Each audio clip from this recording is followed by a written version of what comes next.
Muito bem, vamos abrir então em Mateus capítulo 13 e hoje concluímos o capítulo 13. Mateus capítulo 13, versículo 53, e hoje é o tema, o poder da incredulidade. Às vezes pensamos que é só a fé que tem poder, mas a incredulidade também tem, como iremos ver. Mateus 13, versículo 53 até 58, página 1046. Olhem o que diz a palavra de Deus. E aconteceu que Jesus, concluindo estas parábolas, se retirou dali. E chegando à sua pátria, ensinava-os na sinagoga deles, de sorte que se maravilhavam e diziam: de onde veio esta sabedoria e estas maravilhas? Não é este o filho do carpinteiro? E não se chama sua mãe Maria, seus irmãos Tiago, José, Simão e Judas? E não estão entre nós todas as suas irmãs? De onde lhe veio, pois, tudo isto? E escandalizavam-se dele. Jesus, porém, lhes disse: não há profeta sem honra, a não ser na sua pátria e na sua casa. E não fez ali muitas maravilhas por causa da incredulidade deles. Que o Senhor abençoe a sua palavra, irmãos. Portanto, a força e o poder da incredulidade. Nós estamos a prosseguir o estudo do Evangelho de Mateus, versículo a versículo. Um evangelho que foi escrito por um dos apóstolos, Mateus, e ele procura em todo o livro responder a uma pergunta importantíssima: quem é a pessoa de Jesus Cristo? E ele vai apresentar-nos Jesus como sendo o Filho de Deus, o Rei, o Cristo, ou o Messias, e o Senhor. Ora, nós temos estado a estudar as parábolas do capítulo 13 e Jesus concluiu agora essa série de 7 parábolas. E o que é que ele faz? Quando ele acabou de ensinar essas parábolas, diz aí que ele parte, versículo 53, diz que se retirou dali. Jesus parte daquele lugar onde ele estava e vai para a sua pátria. Versículo 54, a pátria de Jesus, aqui é uma referência à cidade de Nazaré. E nós vamos ver hoje qual é o acontecimento na vida de Jesus que Mateus aqui aborda quando Jesus vai para a cidade de Nazaré. E o foco deste acontecimento está no versículo 58. Não fez ali muitas maravilhas por causa da incredulidade deles. Mateus vai aqui mostrar-nos a força, o poder da descrença, da incredulidade das pessoas.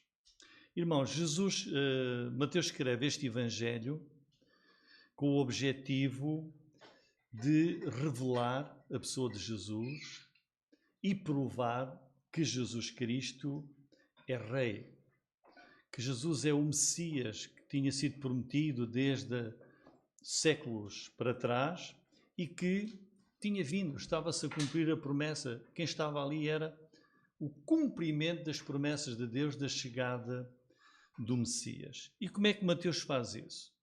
Se começarmos a ler o Evangelho de Mateus, capítulo 1, Mateus começa a descrever uma genealogia, vai buscar os antepassados de Jesus. Capítulo 2, Mateus escreve que quando nasceu Jesus, ele foi adorado pelos magos que o procuraram e quando o encontraram, lhe prestaram adoração. Porquê? Porque Jesus é Rei. E nos capítulos seguintes, a partir do capítulo 3, Mateus começa não apenas a apresentar o Rei Jesus, mas passa também a mostrar o reino desse Rei. O seu reino. Tanto que Jesus disse muitas vezes, quando pregava, ele dizia: é chegado a vós o reino de Deus, já está entre vós. Quando Jesus veio, o reino de Deus tinha chegado, o domínio de Deus através da pessoa do rei Jesus. E por isso, Mateus começa a partir do capítulo 3 a mostrar as provas, as credenciais desse rei. E como é que ele faz isso? Começa a revelar a demonstração do poder de Jesus, pelos seus ensinamentos únicos, pelos milhares de milagres que Jesus fez, em que Jesus fez milagres de toda a maneira, mostrando o seu poder, a sua autoridade sobre todas as coisas, como nós também aqui já tivemos a oportunidade de ver. Mas eis que chegamos aos capítulos 12 e 13, que é onde nós estamos agora. E o que é que agora Mateus vai revelar? Que apesar de Jesus se mostrar e provar que é rei, que é o Messias, que é o Cristo, com todas estas provas, a nação de Israel, a começar pela liderança, os fariseus, os escribas, o que é que começam a fazer? Rejeitam Jesus, rejeitam o rei. E não apenas o rejeitam, blasfemam dele. No capítulo 12, versículo 14, nós lemos: e os fariseus, tendo saído, formaram conselho contra ele para o matarem. Ou seja, a rejeição a Jesus é de tal forma que determinam logo matá-lo. Não apenas matá-lo, versículo 24. Os fariseus, ouvindo isto, diziam: este não expulsa os demónios, senão por Belzebu, príncipe dos demónios. Ele é demoníaco. A acusarem Jesus de estar a fazer as coisas não no poder de Deus, porque não tinha sido enviado por Deus, mas a fazia no poder do diabo. Portanto, Mateus começa a descrever, capítulo 12 e 13, a rejeição a Jesus. Irmãos, e tal como naquele tempo, a rejeição a Jesus continua. Hoje, a rejeição a Jesus continua. E nós, como crentes, temos de esperar que haja rejeição. Não podemos pensar que falamos a 100 pessoas e as 100 pessoas vão crer. Vai haver incredulidade. Aqui e ali vai haver alguns que creem verdadeiramente. Mas vai haver o bem e o mal a crescerem juntos no mundo até ao fim, como Jesus ensinou nas suas 7 parábolas. E hoje nós vamos ver, depois de Jesus ensinar as 7 parábolas que descrevem o curso da humanidade até ao fim, até à consumação, vamos ver agora o poder da incredulidade, o poder da descrença em Jesus. Versículo 53. E aconteceu que Jesus, concluindo estas parábolas, se retirou dali.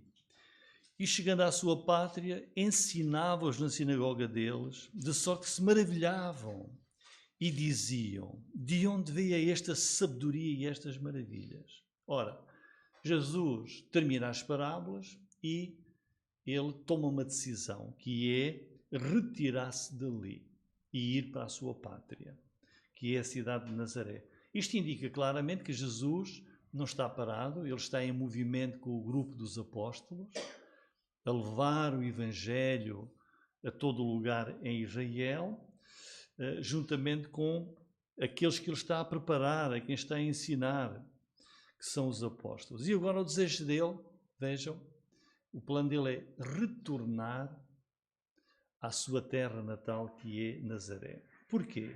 Jesus vai dar uma segunda chance à cidade de Nazaré. Jesus decide voltar para a sua cidade natal para dar uma segunda oportunidade a essa cidade. É mais um tempo que Jesus vai dar para aquela cidade mesquinha, preconceituosa, invejosa e orgulhosa. Porquê? Vamos recordar o que é que aconteceu da primeira vez que Jesus se apresentou e se revelou, quando ele começou o seu ministério, lá na sua própria cidade, em Nazaré. Em Lucas capítulo 4, versículo 16 e 17, penso que vai estar ali: chegando a Nazaré, onde fora criado, entrou num dia de sábado, segundo o seu costume, na sinagoga e levantou-se para ler. e foi dado o livro do profeta Isaías. E quando abriu o livro, achou o lugar em que estava escrito. Depois o texto continua, versículo 28 e 32, temos, Jesus conclui a sua mensagem na sinagoga. O que é que acontece? Na terra onde ele foi criado, todos na sinagoga, ouvindo estas coisas, se encheram de ira. Porque Jesus revelou-se, ele leu o profeta Isaías e disse: hoje cumpriu-se aquilo que Deus disse através do profeta. Está aqui. E levantando-se, o expulsaram da cidade, expulsaram o seu Messias. O levaram até ao cume do monte em que a cidade dele estava edificada, para dali o precipitarem. O que é que queriam fazer Jesus? Matá-lo. Ira para o matar. Ele, porém, passando pelo meio deles, retirou-se e desceu a Cafarnaum. Então saiu dali e foi para Cafarnaum, que era onde ele estava antes de regressar. Cidade da Galileia, os ensinava nos sábados e admiravam a sua doutrina, porque a sua palavra era com autoridade. Portanto, eis que Jesus foi para Cafarnaum, porque foi expulso e queriam matá-lo na sua própria cidade, e ele vai para a cidade de Cafarnaum. E agora, de novo, com ousadia, não é? Destemido, vou dar mais uma oportunidade à minha cidade. Vou voltar para Nazaré. E é mais um tempo para aquela cidade mesquinha que tinha tentado matar o seu próprio Messias. Mas Jesus volta por quê? Por amor.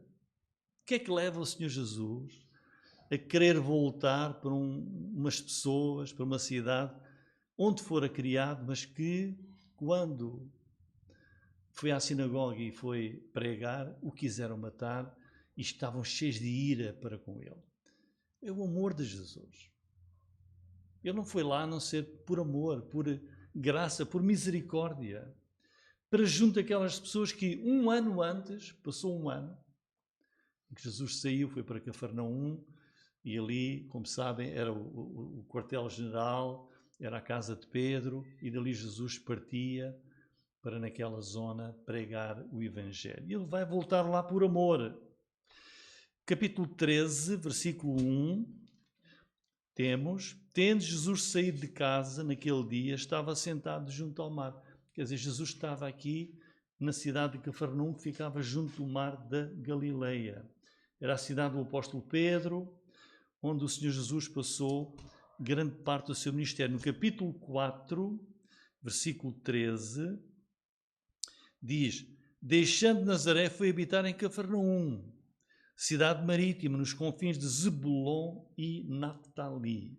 Portanto, Jesus estava em Cafarnaum, pregou estas 7 parábolas, depois de muito tempo de ministério ali, um ano, e eis que agora ele, diz aí o versículo, fim do versículo 53, se retirou dali. Mas, irmãos, como é que correu o trabalho de Jesus em Cafarnaum?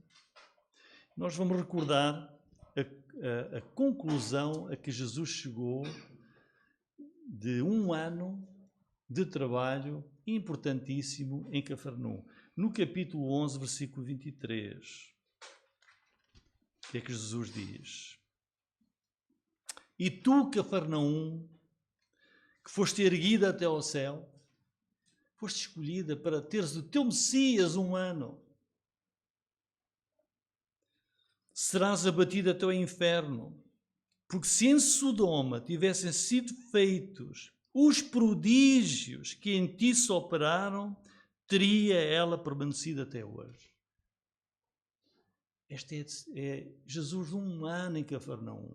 Diz: olha, tantos milagres, tantos ensinamentos, tanta revelação do Messias aqui em Cafarnaum. Mas, o que é que aconteceu? O povo de Cafarnaum não estava interessado na palavra de Deus, nem em ouvir, nem em crer em Jesus como o Messias.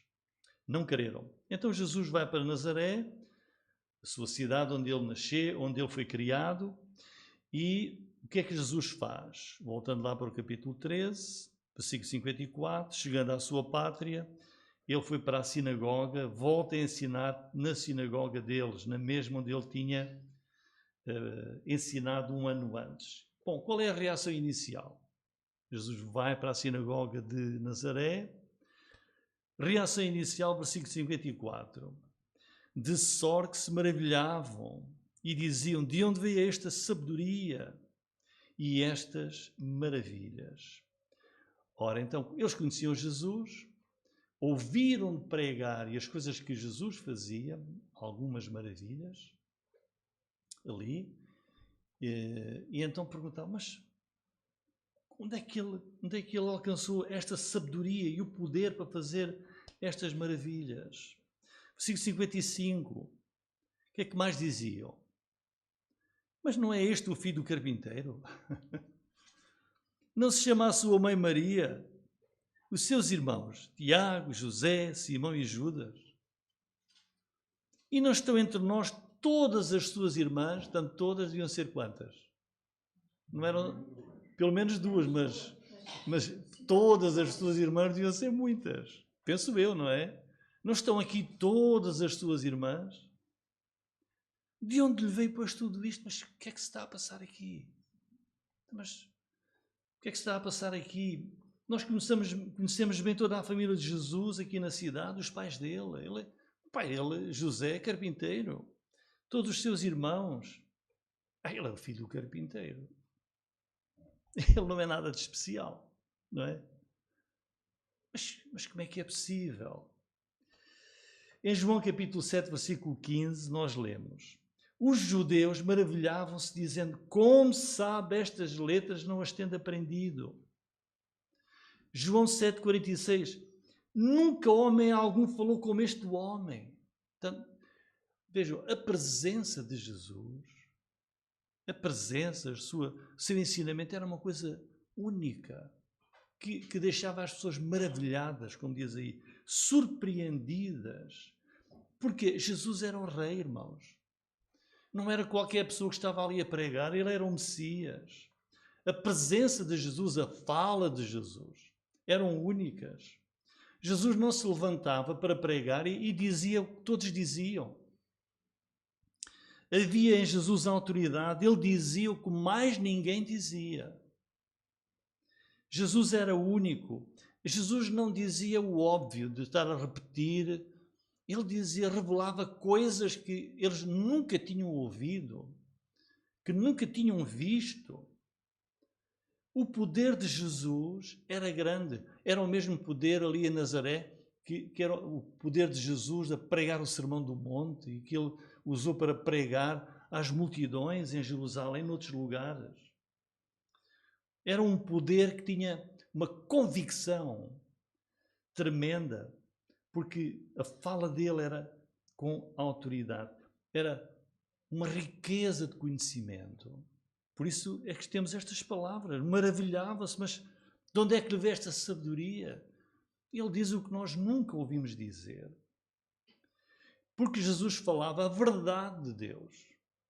Jesus falava a verdade de Deus. E a verdade, irmãos, a verdade causa grande impacto nas pessoas, não é?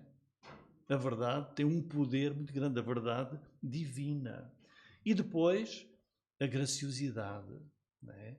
A beleza do ensinamento de Jesus, como ele dizia as coisas, de uma maneira tremenda, irresistível, com poder. O versículo 56, não é? De onde lhe veio, pois, tudo isto? Nós conhecemos a família dele, mas é uma família normal, uma família vulgar, não é nada de especial. Não é? Não conseguiam negar que ali estava uma pessoa diferente, mas havia ali qualquer coisa que iremos ver que faltava naqueles corações. Versículo 57. Então ficaram maravilhados, surpreendidos, mas escandalizavam-se nele. Jesus, porém, lhes disse: não há profeta sem honra a não ser na sua pátria e na sua casa. Ou seja, Jesus abria a sua boca, O que pregava era maravilhoso, era profundo, era único, espantava as pessoas. E agora vejam, de tão profundo, de tão único, de tão poderoso, de tão verdadeiro que era, difícil de acreditar, difícil de receber pelos nazarenos. E diz, escandalizaram-se dele.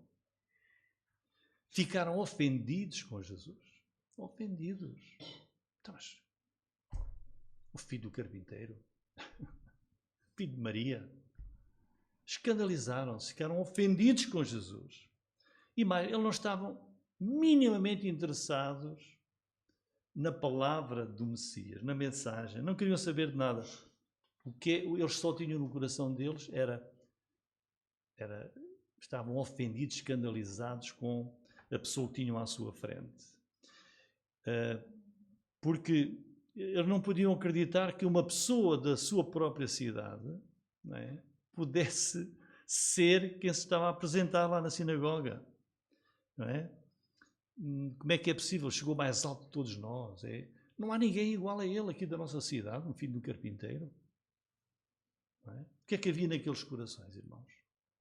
Orgulho, inveja, ciúme, preconceito, e tudo isso porque os corações eram incrédulos. Incrédulos. E é por isso que Jesus diz, não há profeta sem honra, a não ser na sua própria, na sua pátria e na sua casa. E era o caso deles. O mais trágico, diz João 7,5, é nem mesmo os seus irmãos creram nele. Os seus irmãos também não creram nele. Os irmãos de Jesus só creram depois de Jesus morrer e ressuscitar dentre os mortos. Portanto, irmãos, na cidade de Nazaré, tropeçaram em Jesus, não conseguiram aceitar aquela situação, ele não podia ser o Messias, ficaram ofendidos, ficaram escandalizados com a origem humilde dele, a família tão vulgar, tão normal, era uma pessoa da cidade, não pode ser o Messias. E certamente ofenderam-se também com aquilo que Jesus pregou. Jesus deve ter pregado sobre o pecado, sobre a necessidade deles se arrependerem, a necessidade deles deixarem o pecado. E hoje, irmãos, no que é que as pessoas hoje se ofendem e se escandalizam em relação a Jesus? Hoje também temos a mesma situação. Jesus, ele foi um homem como os outros, mas com mais sabedoria. Mas Deus não, Jesus não era Deus. É o que o mundo diz. Salvador, ele era um homem acima da média, mas salvador de quê? Não era salvador de nada. E com facilidade as pessoas se escandalizam em Jesus e trocam Jesus por uma filosofia. Olha, gosto mais desta religião, gosto mais daquele profeta, gosto mais daquela aquela crença. E trocam Jesus por uma seita religiosa que tem com invenções, às vezes passa a expressão assim, malucas, não é? E as pessoas aceitam. E a verdade que é Jesus não aceita. Escandalizam-se, ofendem-se na pessoa de Jesus. Versículo 58. E Jesus, não fez ali muitas maravilhas por causa da incredulidade deles. Afinal, Jesus, aquilo que ele fez abundantemente noutros lugares, não fez ali. Porquê? Por causa da incredulidade deles. Se nós pudéssemos comparar os habitantes de Nazaré com um dos 4 solos, era aquele chão duro, que nem sequer a palavra de Deus nem entrou. Nas pedras ainda entrou um bocadinho.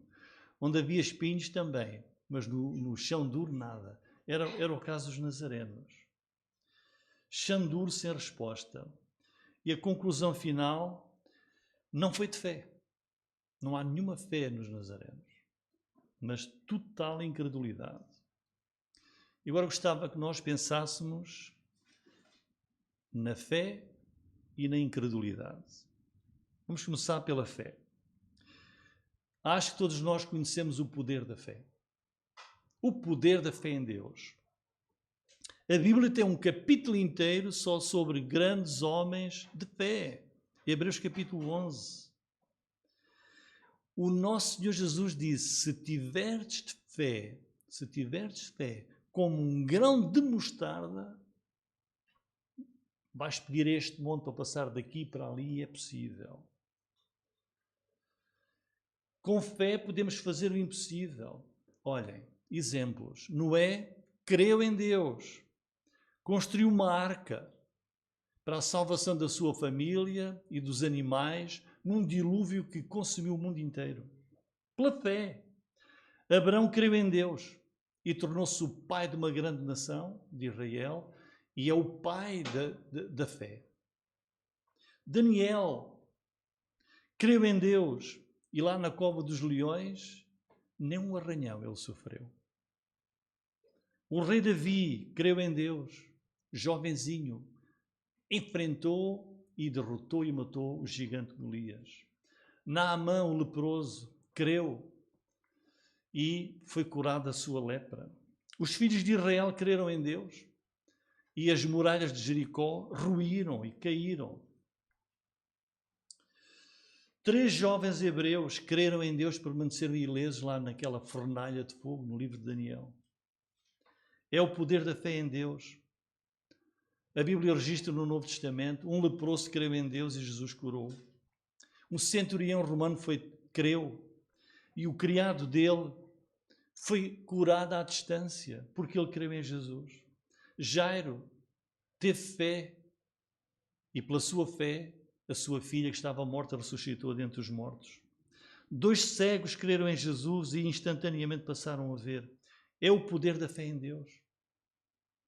Uma senhora com uma doença grave, com muitos anos, creu e bastou tocar na roupa, no manto de Jesus e foi imediatamente curada. O carcereiro de Filipos creu, foi salvo. Ele e toda a sua família. Um paralítico creu, pegou na sua cama e foi embora para casa. Pedro creu e caminhou sobre as águas do mar da Galileia. As pessoas creem em Deus e passam da morte para a vida. É a força, é o poder da fé em Deus. Em segundo lugar, irmãos, o poder da incredulidade. O poder da descrença, da falta de fé. Tal como a fé salva a vida de uma pessoa, transforma a vida de uma pessoa, permite que o poder de Deus, a fé permite que o poder de Deus seja disponibilizado em benefício dessa pessoa. A incredulidade impede a ação de Deus na vida. A incredulidade como que põe uma barreira à ação de Deus na vida de uma pessoa. Impede as bênçãos de Deus. Será que Deus fica sem força? Não, Deus não fica sem força. Mas se a pessoa não crê, não há bênçãos. Não há revelação do poder de Deus. Tudo é possível àquele que crê, diz a palavra de Deus. Àquele que crê, mas a incredulidade impede isso. Impede as bênçãos salvadoras de Deus. Bloqueia o fluxo das bênçãos do Senhor. Como diz o versículo 58, Jesus não fez ali muitas maravilhas, não fez, por causa de quê? Da incredulidade, da falta de fé das pessoas de Nazaré. É o poder da incredulidade para impedir Deus de fazer o que Ele podia fazer se a pessoa crer. Também, irmãos, uma pessoa pode, como aconteceu com os nazarenos, versículo 54, ficaram maravilhados com Jesus, não é? A pessoa hoje pode maravilhar-se com Jesus. Ficar espantada. Nós lemos, testemunhamos e a pessoa fica espantada, maravilhada. Não adianta nada se o coração dessa pessoa que ficou maravilhada não for um coração de fé. Se estiver cheio de incredulidade, nada adianta maravilhar-se. Agora, os irmãos vejam se sabem responder. Como é que se pode explicar ser descrente quando se está mesmo em frente a Jesus? Podem imaginar isso? Como é possível permanecer descrente estando em frente ao Filho de Deus, em frente ao Messias, vê-lo, ouvi-lo? Isso é devastador, irmãos. Estar na presença do Filho de Deus e ser incrédulo. Irmãos, a descrença é uma escolha da pessoa. Deus ama aquela pessoa, Deus quer salvar aquela pessoa. Mas ela escolhe não crer. Ela escolhe ser incrédula, ser dura de coração. É um ato da vontade da pessoa e vai ter graves consequências. Lembram-se daquele jovem rico? Ele correu para Jesus e adorou. E lá falou: Senhor, o que é necessário que eu faça para ser salvo? E Jesus explicou. E depois, no fim de falar com o Messias, voltou as costas triste, sem fé, e perdeu-se. Irmãos, uma pessoa incrédula nunca vai agradar a Deus.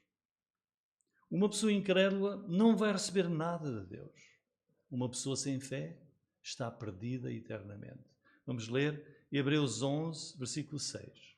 Diz, é um versículo que todos conhecem: ora, sem fé é impossível agradar a Deus. Não está ali? Mas eu vou ler. Eu sei de cor, mas como não quero errar, está ali? Ok. Ora, sem fé é impossível agradar, porque é necessário que aquele que se aproxima de Deus creia que Ele existe e que é galardoador dos que o buscam. Sem fé é impossível agradar a Deus. O que Deus procura em qualquer pessoa, em primeiro lugar, é fé. Fé, confiança nele. Ou João 3,18, olhem a diferença. João 3,18. Quem crê, o que é que diz? Não é condenado.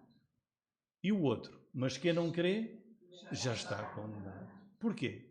Porquanto não crê no nome do unigênito Filho de Deus. O poder da fé, o poder da incredulidade.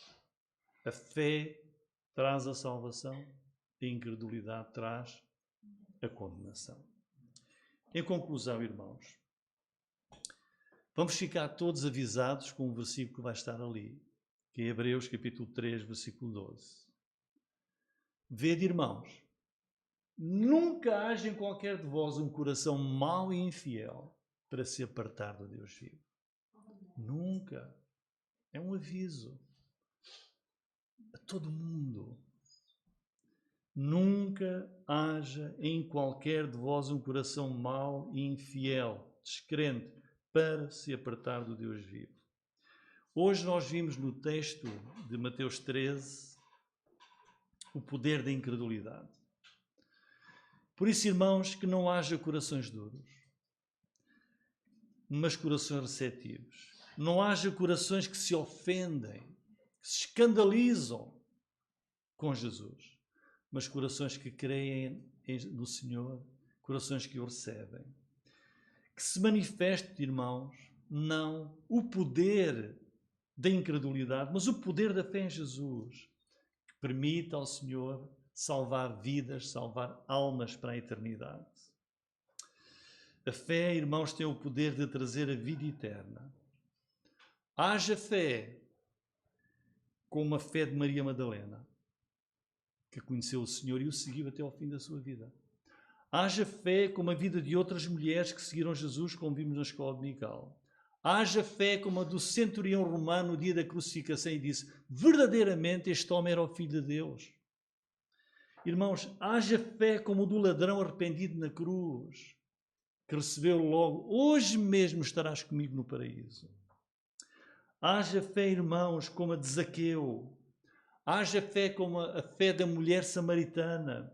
Fé como a de Saulo de Tarso, que foi transformado de fariseu no maior missionário daquele tempo. Irmãos, Deus age com poder e abençoa as vidas que têm fé e confiança nele. E vou concluir lendo as palavras que Jesus disse em João 11:40 a uma das irmãs do falecido Lázaro, que Jesus de imediato ressuscitou. Não te hei dito que se creres, verás a glória de Deus. Se creres, verás a glória de Deus. Amém.